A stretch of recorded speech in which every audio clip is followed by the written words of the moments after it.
गाय को राष्ट्रीय पशु घोषित करने वाली याचिका सुप्रीम कोर्ट में दायर की गई। सुप्रीम कोर्ट में जब यह याचिका दायर की गई तो सुप्रीम कोर्ट ने क्या कहा, आज के इस वीडियो में आपको यही बताने वाले हैं। दरअसल सुप्रीम कोर्ट में यह याचिका दायर करने वाले जो याचिकाकर्ता के वकील थे, सुप्रीम कोर्ट ने उनको करारा जवाब दिया है और सुप्रीम कोर्ट ने याचिकाकर्ता को भी करारी सुनाई है।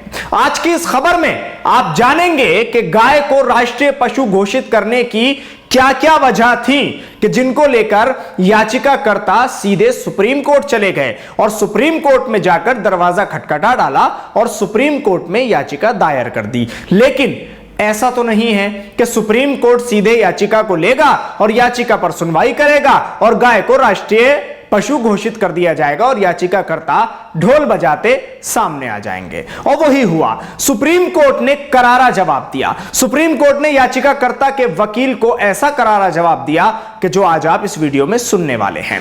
वीडियो में आखिर तक बने रहिएगा, ज्यादा से ज्यादा शेयर कीजिएगा। न्यूज एमएक्स को अगर अभी तक यूट्यूब पर सब्सक्राइब नहीं किया है तो सब्सक्राइब जरूर करें, फेसबुक पर हमारे पेज को लाइक करें। दरअसल सुप्रीम कोर्ट में यह याचिका दायर की गई थी। इसी याचिका को दायर करने के बाद सुप्रीम कोर्ट के जो जज थे जिनके सामने यह याचिका पहुंची, उन्होंने पहली ही फुर्सत में इस याचिका को सुनने से इनकार कर दिया और याचिका पर सुनवाई करने से साफ साफ लफ्जों में मना कर दिया। अब खबर के अनुसार आपको यह भी बता दूं कि जहां एक तरफ यह कहा गया है सुप्रीम कोर्ट के जज की तरफ से कि इस याचिका पर सुनवाई नहीं होगी, तो वहीं वकील से यह भी कहा गया है कि क्या सुप्रीम कोर्ट के पास यही सब काम रह गया है और इससे कौन से ऐसे मौलिक अधिकार हैं कि जिनका हनन हो रहा है कि जिसको लेकर आपने ये याचिका सुप्रीम कोर्ट में दायर कर दी। और ये सुनने के बाद याचिकाकर्ता के जो वकील थे उनकी तरफ से जो तर्क दिए गए वो सुनकर तो आप हैरान ही हो जाएंगे। लेकिन पहले यह सुन लीजिए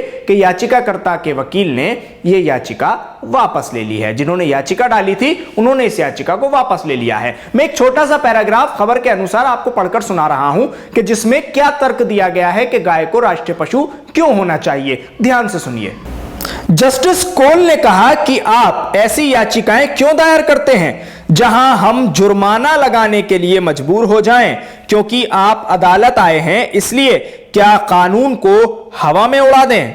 इस पर वकील ने कहा, जो याचिकाकर्ता के वकील हैं, वकील ने कहा कि गौरक्षा भारत सरकार के लिए महत्वपूर्ण है।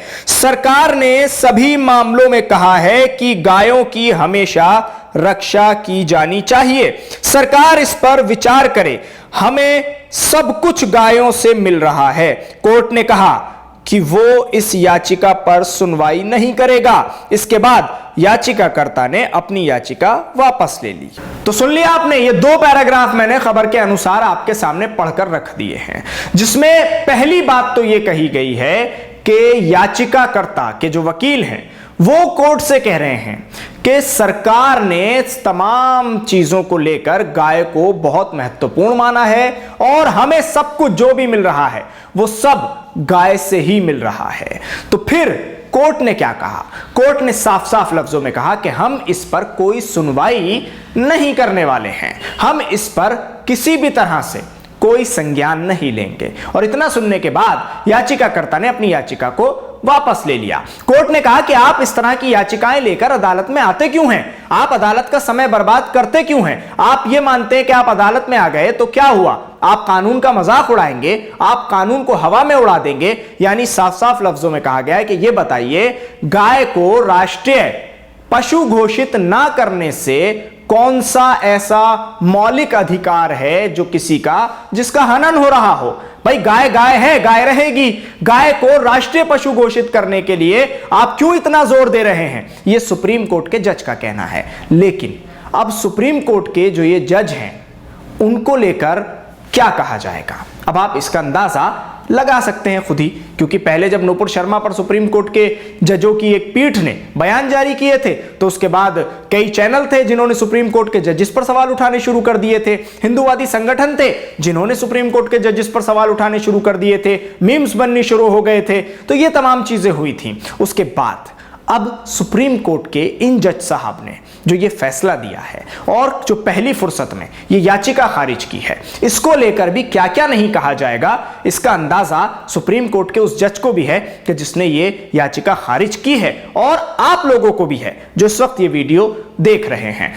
अब दूसरी बड़ी बात पर आता हूं। वो बड़ी बात यह है कि गायों की रक्षा करने के लिए मौजूदा सरकार बड़े कदम उठा रही है, और मौजूदा सरकार यानी बीजेपी सरकार यह कह चुकी है कि गायों के लिए हम बहुत कुछ करेंगे, क्योंकि हमें सब कुछ गायों से मिल रहा है। यह वकील साहब का कहना है, मैं नहीं कह रहा हूं।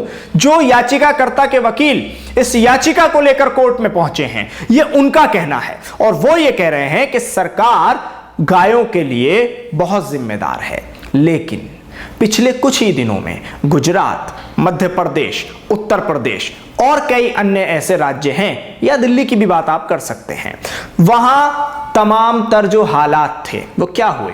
मध्य प्रदेश में भी आपने देखा होगा कि किस तरह से गौरक्षा जो समितियां बनाई गई थीं, उन्होंने धरने दिए, उन्होंने कलेक्टर के यहां जाकर बाकायदा ज्ञापन सौंपे, क्योंकि गायों को लेकर जो वादे किए गए थे मौजूदा सरकार की तरफ से वो पूरे नहीं हुए। गाय बीमार पड़ी तो उनके इलाज के लिए कोई पैसा नहीं दिया गया, गायों को खाने की जरूरत पड़ी तो उनको खाना खिलाने के लिए कोई पैसा नहीं दिया गया, गायों को अगर कोई बीमारी पहुंची या बीमारी के कारण गाय मर गई या बीमार हो गई तो उन गायों को ट्रैक्टर ट्रॉली से बांधकर किस तरह से घसीटते हुए ले जाकर फेंका गया, वो तस्वीरें भी देश ने देखी हैं। तो क्या जज साहब ने नहीं देखी होंगी? तो यही वजह है कि ये तमाम चीजें जब हुई तो जज साहब का भी कहना है कि हम इस याचिका पर सुनवाई नहीं करेंगे, और भी बहुत से जरूरी काम कोर्ट के पास हैं। अनेकों याचिकाएं हैं, सैकड़ों की तादाद में जो लगी हुई हैं, जिन पर सुनवाई नहीं हो रही है, और आप ये गैर जरूरी याचिका लेकर कोर्ट में पहुंचते हैं तो उस पर तो फटकार लगनी ही थी।